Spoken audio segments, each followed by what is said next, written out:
Bonjour et bienvenue dans Inspirationnel, le podcast pour s'aimer et vibrer sa vie. Je m'appelle Alexandra, je suis coach de vie certifiée, entrepreneuse et fondatrice d'Alexandra K. J'accompagne les femmes à retrouver confiance, équilibre et épanouissement. Je suis convaincue que nous avons toutes et tous droit au bonheur et qu'un simple déclic peut rallumer la lumière en nous. Ma mission ? Éveiller les consciences et guider celles qui se sentent éteintes vers plus d'amour et de clarté intérieure. Dans ce podcast, je vous partage chaque semaine des outils et des réflexions autour de l'amour de soi et de la reconnexion à soi pour vous aider à avancer avec authenticité et sérénité. Et une fois par mois, une experte viendra enrichir notre voyage avec son regard éclairé. Alors, prête à rayonner ? Installez-vous confortablement, l'épisode commence maintenant. Bonne écoute! Bonjour et bienvenue dans ce tout nouvel épisode d'Inspirationnel, déjà le 44e. Et oui, ça passe le temps. Et oui, moi je suis très contente d'être toujours parmi vous et que vous soyez toujours autant à m'écouter et à m'envoyer des messages aussi doux les uns que les autres. Donc aujourd'hui, on va aller évoquer un petit sujet là qui est la thématique du moment. Cette fameuse pression, ce manque d'énergie, cette fatigue qu'on peut ressentir encore là, en ce mois de janvier, alors qu'on vient tout juste de commencer l'année. Donc comment faire pour allier moins de pression, avoir plus d'énergie et de commencer l'année autrement ? Eh oui, en ce moment, j'entends beaucoup de femmes qui sont fatiguées, épuisées, alors qu'elles se disent reposées, qu'elles prennent le temps, mais que ça ne fait rien, ça ne joue en rien pour aller rebooster leur énergie.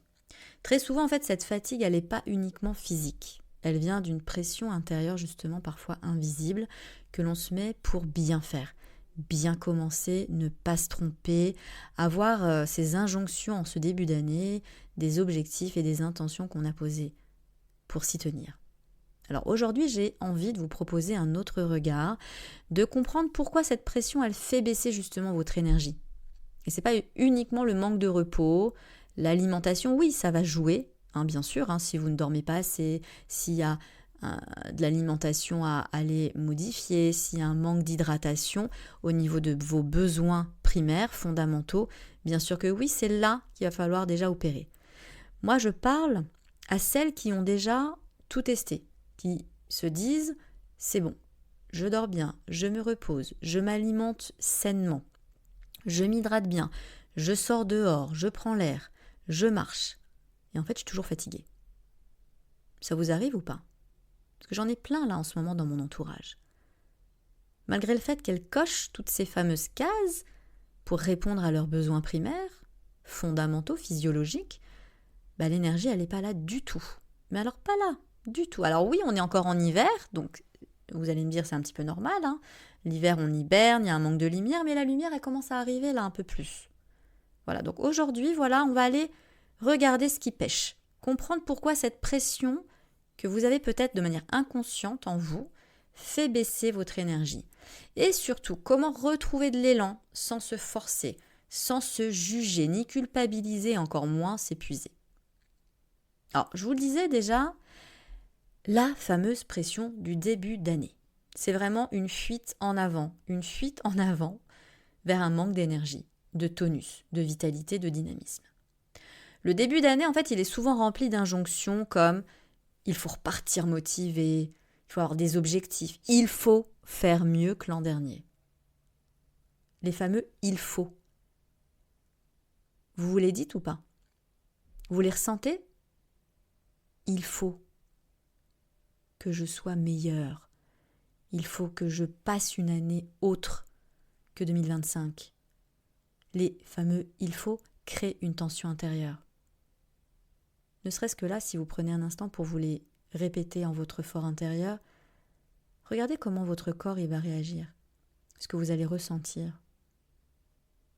Cette tension, en fait, consomme énormément d'énergie mentale et émotionnelle. C'est comme, l'alerte rouge à l'intérieur de soi. Et puis inconsciemment, on se met en contrôle, en comparaison, en vigilance. Résultat, oui, on se sent fatigué parce qu'en fait, vous surconsommez à l'intérieur de l'énergie pour bien faire, pour être en bonne visibilité, pour paraître du mieux possible, pour bien tout gérer, bien tout maîtriser. Donc à force de pomper votre énergie pour être au top du top, vous vous sentez fatigué. Vous perdez l'élan. Vous vous découragez parfois même trop tôt. Et ce n'est pas un manque de volonté forcément. C'est une mauvaise relation à votre énergie. J'aimerais vous parler en fait de situations très concrètes que je rencontre souvent, encore même là dernièrement. Il y a cette femme qui m'a dit là dernièrement, cette année, je veux enfin reprendre le sport. J'ai envie, hein. Elle avait envie. Elle avait la motivation à 100%. Mais dès le 5 janvier, elle s'est fixé quoi ? 4 séances par semaine. Une alimentation parfaite. Saine, locale, de saison, de maison aussi. 0 écart.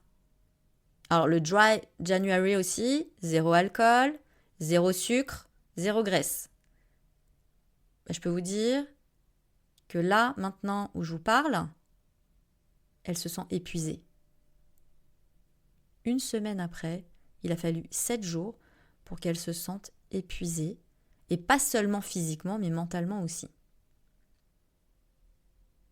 Je peux vous parler d'une autre femme aussi qui a décidé que cette année, elle ne se laissera plus faire.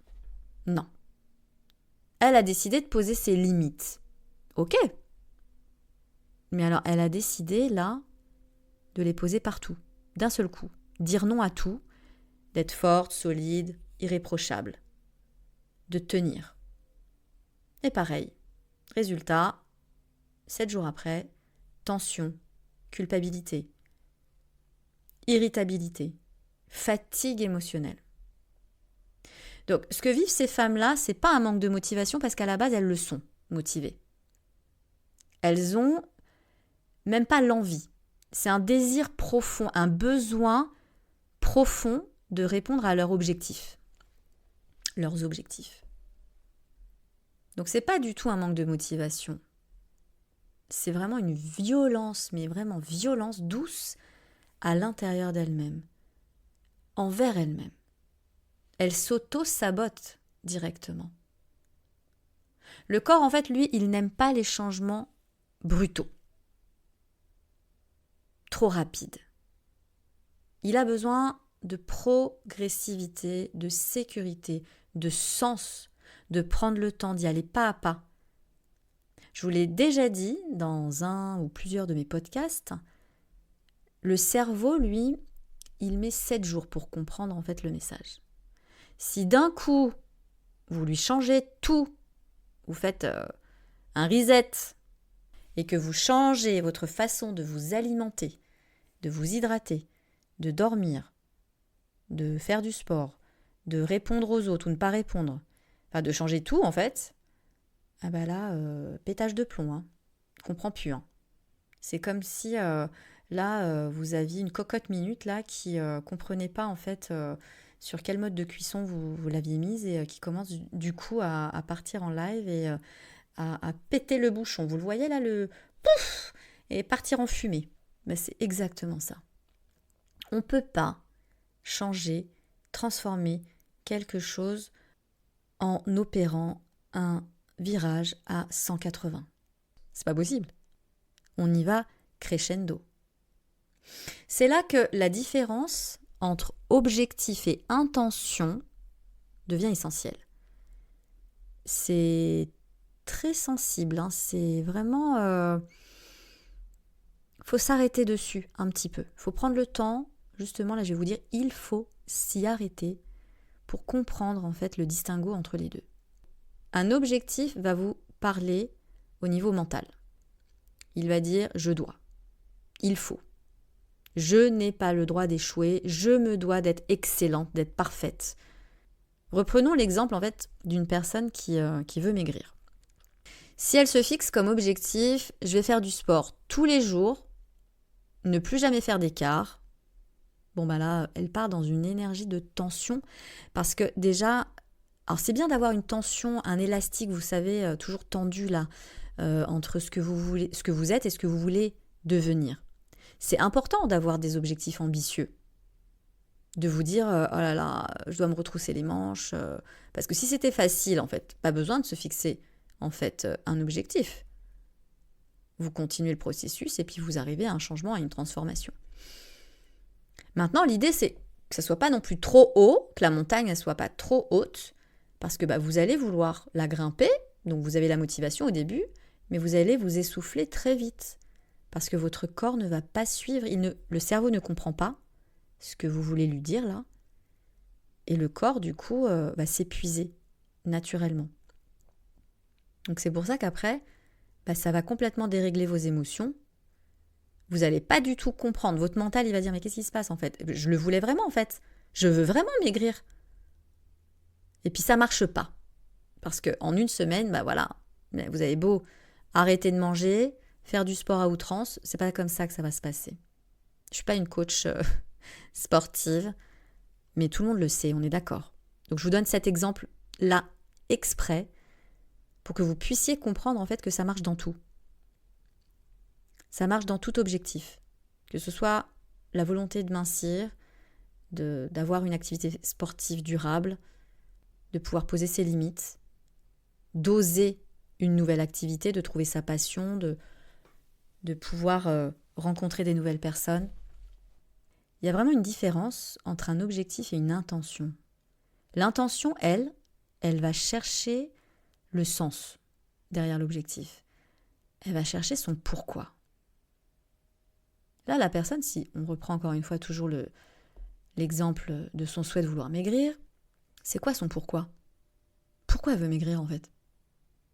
Pourquoi ? Parce qu'elle a envie de se sentir mieux dans son corps ? Elle a envie de pouvoir se regarder dans la glace à nouveau ? Elle a envie d'avoir plus d'énergie, d'être plus tonique, de pouvoir faire des activités avec ses enfants, d'être moins essoufflée quand elle sort se balader en famille, de se respecter, de pouvoir aussi, pourquoi pas, remettre des vêtements qui lui tiennent à cœur, de pouvoir juste sortir de chez elle, de refaire une activité aussi, passion, mais qu'elle n'ose pas remettre en place. Voilà. C'est quoi votre pourquoi ? L'objectif, lui, il va imposer des règles, des consignes, quand l'intention va orienter, va aller chercher une direction vers vos désirs les plus profonds. Et quand l'intention est claire, les actions, elles, deviennent beaucoup plus justes, plus précises, plus durables dans votre transformation. Et surtout, du coup, beaucoup moins épuisantes. Ça devient plus fluide, plus facile. Et la transformation est là. Vous avez déjà testé ? Vraiment, soyez loyal avec vous-même, de définir vos intentions les plus profondes, votre pourquoi. Est-ce que vous avez fait cet exercice-là de poser votre vision pour cette année 2026 ?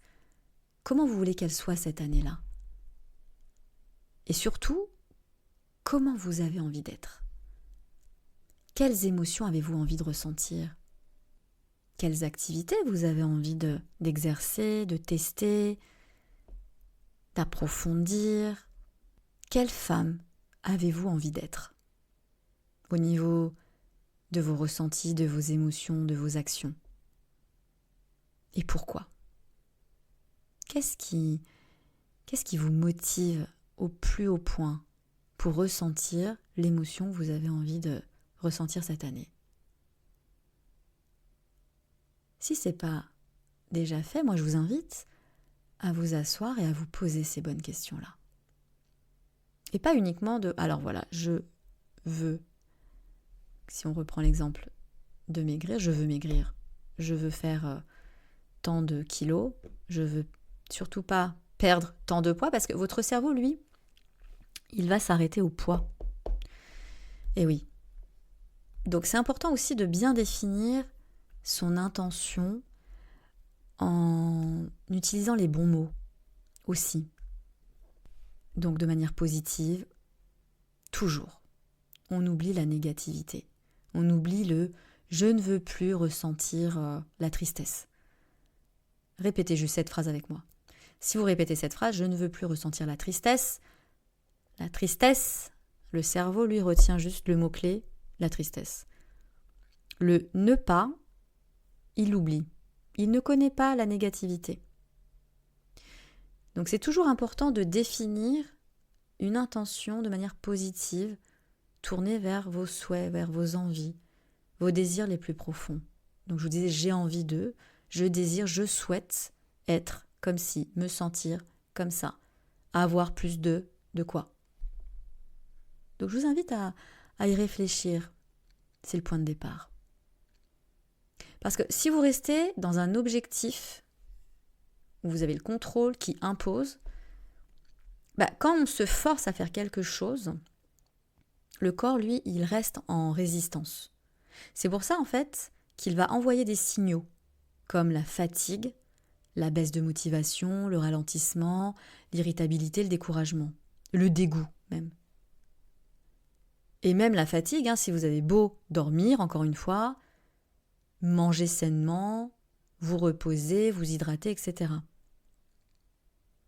Quand les signaux sont répétitifs, c'est là qu'il faut s'arrêter et prendre conscience de ce qui se passe. Donc ce n'est pas un sabotage. Moi, je parle plus de mécanisme de protection. Votre corps, il réagit toujours pour votre bien. Mais oui. Oui, il va vous expliquer les choses si vous avez du mal à comprendre les messages, malgré les signes que vous pouvez avoir dans différentes situations qui se renouvellent, des schémas qui sont perpétuels à chaque fois. Le corps, en fait, quand il vous envoie un message, il dit simplement « Eh oh, stop ! Ce rythme-là, en fait, cette exigence que tu t'imposes à toi ne te convient pas du tout, ça va pas. À toi. Peut-être que ça convient à quelqu'un d'autre, qui fait exactement la même chose que vous, mais pour vous, ça ne va pas. Donc, stop, alerte rouge. » Et puis, si vous n'avez pas encore compris, le signal peut être encore plus rude. Donc, retrouver de l'énergie ne passe pas forcément par le fait de faire plus, mais par faire quelque chose de plus juste avec vous à l'instant T. Encore une fois, je reformule, j'arrondis les angles. Si vous avez le sentiment de tout faire, donc posez-vous et écrivez ce que vous faites exactement, si vous répondez à vos besoins primaires. Quelles sont vos émotions, quels sont vos ressentis? Quelle est cette étape peut-être de transition que vous vivez aujourd'hui? Est-ce que vous avez besoin d'en parler à quelqu'un pour vous libérer si vous n'avez pas la possibilité de le faire dans votre entourage? Alors, il y a des psys, il y a différents personnes, des professionnels qui existent pour que vous puissiez vous décharger émotionnellement. Alors moi, je parle de psy, tout dépend du niveau d'où vous en êtes. Il peut y avoir des sophrologues, il peut y avoir d'autres personnes en fait en médecine parallèle, médecine douce. Si c'est pas votre médecin, effectivement, déjà d'emblée, premier réflexe, c'est le médecin traitant, on est d'accord. Donc dans ce que je peux dire là, c'est quand vous avez déjà tout essayé autour de ça. C'est que s'il y a vraiment une pathologie importante, que vous avez évoqué le sujet à votre médecin, que vous voyez un psy, que vous avez fait tout le récapitulatif de vos besoins primaires et que ça ne va toujours pas, c'est là où il faut aller un petit peu plus loin dans votre esprit, d'aller un petit peu chercher ce qui se passe à l'intérieur de vous. C'est souvent ça de toute façon. C'est dans votre mental, dans votre corps, dans votre émotionnel qu'il va falloir aller creuser. J'ai un petit rituel vraiment simple à vous proposer pour cette semaine, en plus de l'introspection et de ce que je viens de vous citer. C'est pour aller sortir de votre conflit intérieur si vous avez le sentiment d'en vivre un. Vous allez prendre un moment au calme pour écrire voilà, ma tête, elle a envie de quoi? Elle a envie de quoi, ma tête? C'est un rituel qui est ultra simple et puissant, je vous en ai déjà parlé, pas plus tard que d'ailleurs, il me semble la semaine dernière. Ma tête, qu'est-ce qu'elle veut? Et vous notez. Mon corps, lui, il a besoin de quoi? Encore une fois, on en est là. Hein. Écoutez votre cœur, votre corps. C'est lui qui sait le mieux ce qu'il vous faut. Pas votre tête. Votre tête, elle va toujours être dans la justification, dans le contrôle, dans la maîtrise, et puis dans les peurs, dans les doutes. Votre cœur, il sait exactement ce qui est bon pour vous, donc écoutez-le. Et si vous n'arrivez pas à écouter votre cœur, décryptez un petit peu les signaux dans votre corps. Où est-ce que ça se manifeste? Il a besoin de quoi? Tant que la tête et le corps tirent chacun de leur côté, là, pouf, et bien l'énergie, en fait, elle va un petit peu partout. Elle n'est pas fluide. C'est pas, on va dire, logique et inné forcément de le faire. Même si, des fois, vous avez des ressentis, des intuitions de ce qu'il faut manger, de si vous devez vous hydrater, de si vous avez besoin de repos, etc. Bien sûr que juste d'écouter votre corps, ça va être inné, ça va être fluide. Mais là, je vous parle d'un conflit intérieur entre votre tête et votre corps. Si dans votre tête, vous dites, faut absolument que je résolve tel dossier, que je le finisse avant le week-end parce que ça va pas du tout, j'ai telle personne qui attend telle réponse, etc. Et puis qu'en parallèle, votre corps, il dit, non mais stop, j'ai juste besoin de me reposer, j'ai juste besoin de faire un break, de couper, d'aller peut-être me promener dans la nature, dans la forêt, de parler aux arbres, de respirer l'air frais, de voir les animaux, pourquoi pas le soleil si vous en avez aussi, il est toujours là même s'il est caché, le petit coquin. Vous avez toujours des besoins. Écoutez vos besoins. Et une fois que vous avez répondu à tout ça, vous pouvez vous poser la question d'une petite action pour respecter en fait les deux. Peut-être qu'il y a une action à faire pour faire le lien entre les deux. Pas une grande décision, juste un petit ajustement là. Et très souvent, l'énergie revient exactement là où elle doit être. Quand on arrête de se battre contre soi-même, contre son mental, des « il faut »,« je dois », des fameuses injonctions qu'on s'impose à soi-même. Donc ne serait-ce que peut-être aussi d'écouter ce que je viens de vous dire, en conscience, si vous étiez bien concentré, sans avoir des sursollicitations à droite à gauche, que vous avez bien écouté de A à Z tout l'épisode que je viens de faire, ça peut déjà amener des prises de conscience et de vous dire je me lâche la grappe et j'arrête avec ces injonctions des il faut, des je dois. Ne serait-ce que ça. De quoi j'ai envie tout de suite maintenant? De quoi j'ai besoin? De manière viscérale. Vous allez voir que ça va changer la donne. Moi, ça fonctionne. Je l'accompagne dans mes coachings privés, avec mes ateliers, mes formations. Dans différents domaines de vie, ça fonctionne. Avec différents publics, ça fonctionne. Donc je le vois. Ça fonctionne pour moi, ça fonctionne pour les autres. Je vous le partage. Prenez ce cadeau-là. Écoutez-vous. Waouh, moi je ressens de la chaleur dans mes cuisses là, à l'instant où je viens de dire tout ça. Et j'adore. Je prends ce cadeau et je vous le partage. Écoutez ce qui se passe dans votre corps aussi. C'est magique. Donc si vous sentez que vous avez besoin, de rebaisser la pression là, parce qu'elle est trop là. La pression, on est quand même mi-janvier, c'est pas possible que la pression elle soit déjà d'emblée au top du top à 100%. Si vous ressentez que les choses à plat doivent être mises, que la pression doit redescendre, de remettre un petit peu plus de clarté, n'oubliez pas, mon workbook pour faire votre bilan 2025 et votre vision en posant des intentions pour 2026, il est toujours disponible en téléchargement gratuit. Donc je vous invite à le faire. Vous pouvez aller directement sur mon site alexandraka.fr. Je vous remets les coordonnées, les références en bas en légende. Vous savez que l'écriture, en fait, permet de libérer, de sortir de ce qui tourne en boucle sans cesse dans la tête, de faire de la place intérieurement. L'écriture et la parole. Donc là, de ce que je viens de vous dire, ça peut déjà rebaisser votre pression et d'aller écrire, justement, de rentrer en introspection avec vous et de formaliser les choses, va doublement vous amener un apaisement, un relâchement. Et peut-être une confiance aussi, de l'espoir vers l'avenir et vers une année plus authentique avec vous-même. Si vous ressentez l'envie de ne pas rester seul avec tout ça, bien sûr que je suis là aussi. Donc déjà, je suis là tous les dimanches avec vous dans vos oreilles. Vous le savez. Mais je vous propose aussi une séance clarté de 45 minutes cadeau. Ensemble, en toute intimité. Un temps d'échange confidentiel pour faire le point sur vos besoins, vos attentes du moment, pour dégrossir un petit peu le tableau là, dépoussiérer tout ça et voir ce qui pourrait vous aider à retrouver plus d'énergie, de clarté, une manière d'avancer peut-être plus alignée. Voilà.